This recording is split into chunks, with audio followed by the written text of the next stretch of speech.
One मार्ग आत्मा की तीर्थ यात्रा।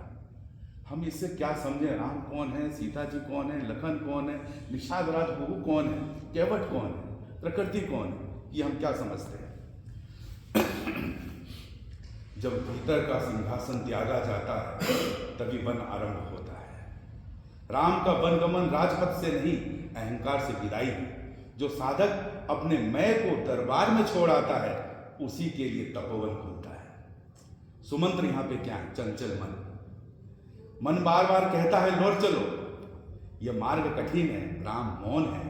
अर्थात जब चेतना स्थिर हो जाती है तो मन थक कर लौट जाता है। सुमंत्र का रोना मन की अंतिम हार है। केवट कर्मयोग। नाव मांगनी पड़ती है, ईश्वर भी श्रम का द्वार खटखटाते हैं। केवट चरण धोता है, अर्थात साधक ईश्वर को नहीं अपने चित्त को शुद्ध करता है। सीता की मुद्री का त्याग का संकेत केवट का इनकार बताता है। जब भक्ति जागती है तो संग्रह गिर जाता है। गंगा चेतना की धारा। सीता प्रार्थना करती है, शक्ति चेतना से जुड़ती है। गंगा कहती है अब तुम ही मेरी माता हो। जब शक्ति पूर्ण हो जाए तो प्रकृति भी शरण देती है। निषाद राज सामाजिक चेतना है। निषाद कुछ दूर चलता है, हर संबंध साधना तक नहीं जाता, कुछ संग केवल प्रारंभ तक होते हैं। यह वैराग्य की मर्यादा है। प्रयाग त्रिवेणी। प्रयाग का बहुत सुंदर वर्णन है रामचरितमानस में। इससे अच्छा वर्णन प्रयागराज का कभी पा नहीं सकते। गंगा वहाँ भाव है, यमुना वहाँ कर्म है, सरस्वती वहाँ ज्ञान है और तीनों का संगम आत्मबोध है। साधक यही स्नान करता है। तीनों का जब संगम होता है, जो आत्मबोध होता है, साधक यही स्नान करता है। भारद्वाज गुरु तक। गुरु राम की महिमा गाते हैं, बड़ा मजा है। गुरु राम जाते हैं तो गुरु की महिमा गाते हैं, और गुरु को जब मौका मिलता है तो वो राम की महिमा गाते हैं। गुरु राम की महिमा गाते हैं और राम गुरु की। जब साधक और गुरु एक दूसरे को प्रणाम करने लगे तो समझो साधना परिपक्व हुई।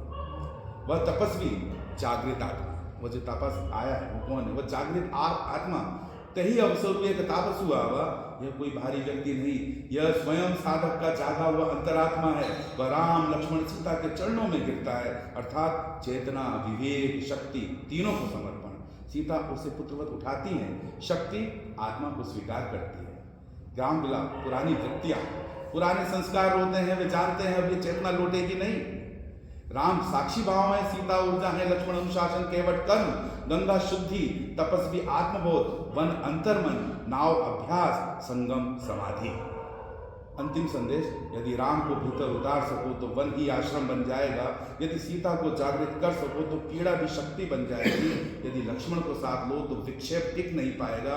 यह पूरा खंड एक ही बात सिखाता है, पहले मन का राज्य छोड़ो, फिर चेतना का वन मिलेगा। तो याद रखो, मोक्ष कहीं दूर नहीं, वह उसी क्षण आरंभ होता है जब मैं चुप हो जाता है। जब मैं चुप हो जाता है। शांति शांति।